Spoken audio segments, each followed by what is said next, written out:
सब लोग गाय सुंदर ताली की सेवा देते हुए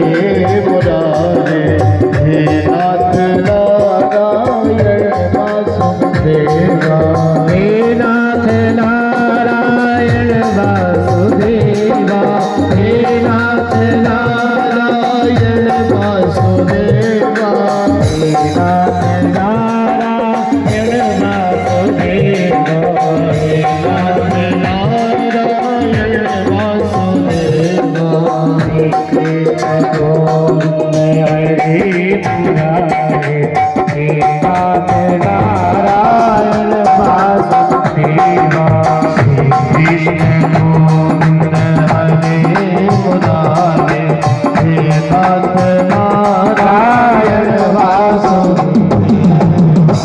वो द्वारिकाधीश की जय हो। ऐसा शास्त्र में आया महाराज कि जो सुदामा चरित्र की कथा श्रवण कर ले उसे साप्ताहिक ज्ञान का संपूर्ण फल प्राप्त हो जाता है।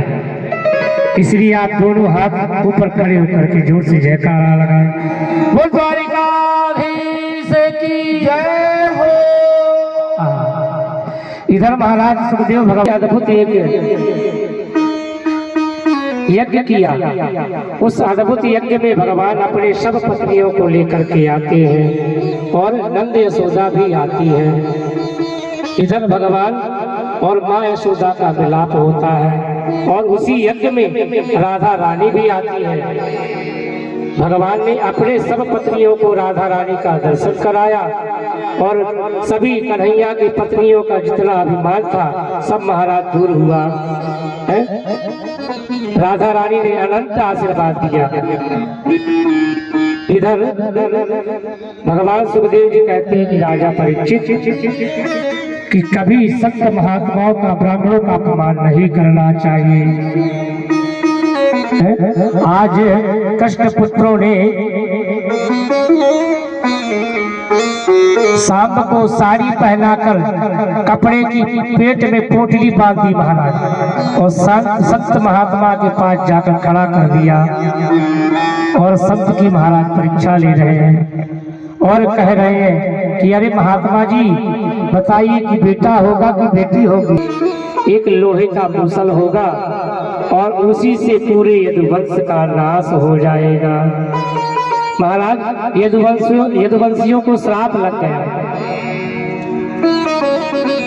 इधर उद्धव को जब पता चला कि भगवान अपने लीलाओं को संपन्न करके जाने वाले हैं तो उद्धव जी ने पूछा कि प्रभु आप तो जाने वाले हैं लीला को संपन्न करके, लेकिन कुछ उपदेश करते जाए।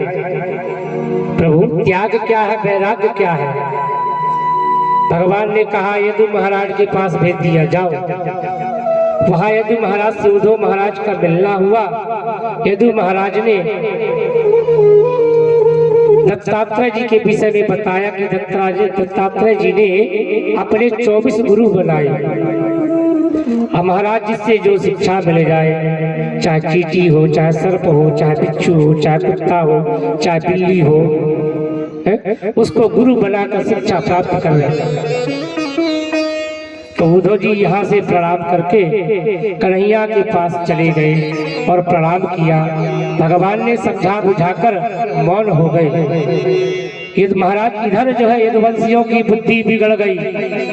जो मूसल को घिसकर समुद्र में फेंका था उससे एरका नाम की घास उत्पन्न हुई और उस घास को उखाड़कर एक दूसरे पर महाराज प्रहार करने लगे, मारने लगे और महाराज सब यदुवंशी आपस में लड़ बढ़ करके समाप्त हो गए। लेकिन मूसल का जो छोटा सा भाग बचा था तो एक बहेलिये ने अपने बाण पे महाराज सजा लिया और प्रभु के पैर पर चला दिया। बाण लगने पर मेरी प्रभु का अंतर ध्यान हो गया, अपने धाम को चले गए। द्वारिकाधीश की जय हो। मेरे गोविंद मेरे ठाकुर अपने अब यहीं से कलयुग का आरंभ हो गया। किसका आरंभ हुआ? कलयुग का। तो सुखदेव भगवान कहते राजा परीक्षित से कि परीक्षित अब तुमसे एक प्रश्न मैं कर रहा। तो हाथ जोड़कर राजा परीक्षित बोले प्रभु ये बताओ कि तुम मरोगे कि न मरोगे। राजा परीक्षित बोल बैठे मैं जन्म ही नहीं लिया तो मरूंगा कैसे प्रभु। सुखदेव जी बोले बस राजन समझ गया, तूने भागवत निष्ठा भक्ति प्रेम से सुनी है। मैं मरूंगा ऐसी बुद्धि जो पशुओं में आती है ये संसार सब स्वप्नवत है। वाह राजा परीक्षित। सुखदेव जी चाहते तो राजा परीक्षित की मृत्यु को टाल सकते थे, टालने की समाधान नहीं है।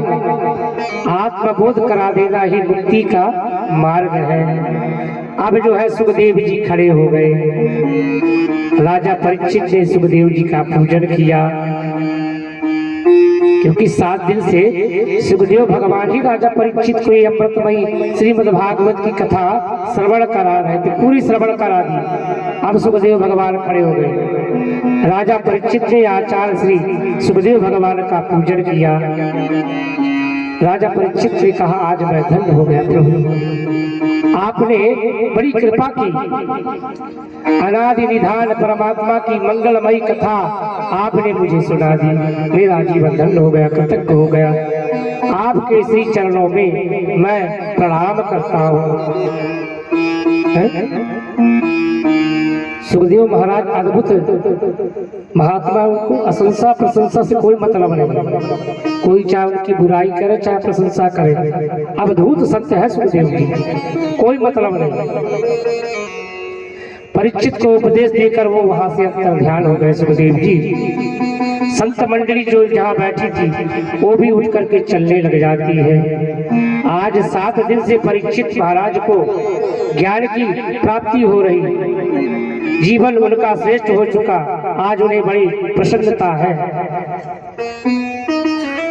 और राजा परीक्षित समाधि में बैठे हैं। उनके पुत्रों ने उनकी सुरक्षा की, क्योंकि 7वें दिन सर्प डसने का श्राप लगा है ना, बड़ी व्यवस्था की। तक्षक नाम का सर्प जो 7 दिन बाद आज श्राप से उत्पीड़ित होकर आया है, तो बीच में कश्यप नाम के ब्राह्मणों ने रोक दिया। रुको, कहाँ जा रहे हो? तो सर्प ने कहा कि महाराज मैं राजा परीक्षित को डसने जा रहा हूं। बोले तुम डस नहीं सकते, तुम्हारे में ताकत नहीं है। तो सर्प ने कहा क्यों? तो महाराज कहा कि ये मंत्रों में ताकत है। सर्प ने कहा अच्छा। तो बोला इस पेड़ में मंत्र को मार करके इस पेड़ में मैं जहर का दंश देता हूँ। अगर तुम्हारे में ताकत हो तो इस पेड़ को हरा भरा कर दो। महाराज अच्छा बड़ा भारी वृक्ष था, सर्प ने डस दिया, सर्प सूख गया। तो कश्यप महाराज मंत्रों के द्वारा उस पेड़ को हरी भरी कर दी है। मंत्र में बहुत ताकत होती है। सर्प डर गया। अरे बोले महाराज श्राप है? क्यों मेरी इस श्रापित रास्ते में आप व्यवधान डाल रहे हैं? तो महाराज सर्प ने क्या किया पता है? बहुत सारा धन दे दिया कश्यप महाराज को, धन दे करके लौटा दिया और कश्यप महाराज लौट गए। इधर महाराज सूक्ष्म रूप लेकर तक्षक आया, सारी सुरक्षा धरी की धरी रह गई और विकराल रूप धारण कर उसने परीक्षित को डस लिया। लेकिन वो तो कब का भगवान के धाम को सिधार चुके थे। 5 भौतिक शरीर उसको जला करके राख कर दिया। महाराज आज राजा परीक्षित भगवान के श्री चरण कमलों में पधार गए। श्री धाम भगवान के धाम पहुंच जाते हैं। बोलिए श्रीमद् भागवत महापुराण की जय हो। अंत में सूत जी कहते निमग्नानां यथा देवानां मच्चितो यथा वैष्णवानां यथा सत्तो पुराणानां विधं यथा। बड़े गौर से सुनिएगा। पहले वालों में जैसे गंगा श्रेष्ठ है, देवताओं में अच्युत है, कृष्ण श्रेष्ठ है, वैष्णवों में शंकर श्रेष्ठ है, वैसे पुराणों में श्रीमद् भागवत सबसे श्रेष्ठ है।